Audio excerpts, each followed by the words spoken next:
My pearl for you today is be brave, commit to your responsibility to lead and bring others along with you.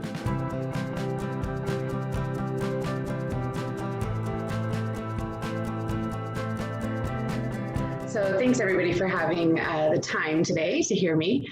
When I took the DISC assessment and the word refined came up, I was immediately like, yes, that least defines me. And part of how I know that is that I don't own a string of pearls. So I brought with me jungle pearls today. These were made for me by one of my preschool students in Costa Rica, and they're seeds. They're seeds and beads, and that's about as close to pearls as I can get. So I'm gonna put those on for the pearl today. So I come to you today with a bit of a challenge, and in the morning for me, it might be the evening for you, but a challenge at this time of the day, to consider committing to social justice. So my pearl today is, I ask that you be brave and commit to your responsibility to lead and bring others along with you. I always kind of think about leadership in a couple of ways as kind of having two possibilities. We can really easily kind of fall into that managerial, getting things done part of our job. If we look at our job descriptions, they're always full of lots of great managerial tasks, making schedules, coordinating meetings. And it can be really easy to just fill your day with that, you know, and it can be really tempting to not rock the boat very much. To just get through the day. The day is hard enough as a leader. Why would I add on to it something that makes my day even more challenging? And that can be a temptation, and the years will go by, right? And I'm getting things done and I'm doing a good job and I'm not rocking the boat. I think the other opportunity that we have as leaders is to not manage as much as we lead. And I challenge you to choose to lead. You need to go about it correctly, and Steve's been teaching us a lot about how to do that. But more than anything, I think you need to be brave. And specifically, I would challenge you to commit to social justice. So I'm going to define social justice in terms of distribution of wealth, opportunities, and privileges within a society. And I think within an international school context, we have a lot of opportunity in this area. So we could be looking at curriculum. If we look at our curriculum through a lens of social justice, are we truly doing that correctly? Are we looking at how we're teaching children about the distribution of wealth, opportunities, and privileges in the way that we should be doing it? Access in international schools is huge. Do we staff in a way that truly offers opportunity to everyone who wants to join our school? Are our admissions aligned to access to that opportunity? Anti-racism, diversity, equity, and inclusion in the ways like we read in the chapter yesterday, are our schools non-inclusive and non-welcoming? I think that's a challenge we really have to ask ourselves, and then address it according to what we see in our school community. In what way are we non-welcoming and non-inclusive, and what can we do about that? If that's not happening at our schools, it needs to be happening. And what can you do as a leader to help with that?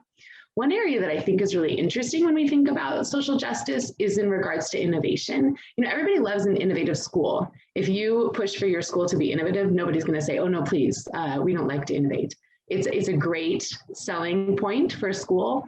But when you go about innovation, could you do it in a way where you're thinking about social justice? Who's getting to benefit from the innovation in your school? Is it everyone? Are you bringing people in who maybe wouldn't normally get that opportunity? Now, if you need some inspiration, on being brave, you might be familiar with Brene Brown. If you haven't read any of her books or don't listen to her podcast, I definitely recommend that you do so. She had a really great podcast episode with President Barack Obama. And I've listened to it multiple times because I think he does an amazing job of what I would call knowing and owning your story. And as a leader, I encourage you to know and to own your story. Now, I had never really taken the time to reflect and know and own my story. As my husband likes to say, he's not sure what kind of race I'm in, but he's pretty sure I'm winning, reflective of the fact that I just kind of go all the time. But like Steve said, I'm currently on sabbatical, having finished up in Costa Rica in December and heading to Thailand in a week. And so it gave me some time to reflect and to think about and own my story. And you might be curious kind of what that story is, and I don't have enough time in the 5 minutes I've been given to get into it. But I will tell you that as I reflected and owned that story, I was happy to see that it centers on bravery and social justice. And I feel a lot of passion and motivation to keep it that way.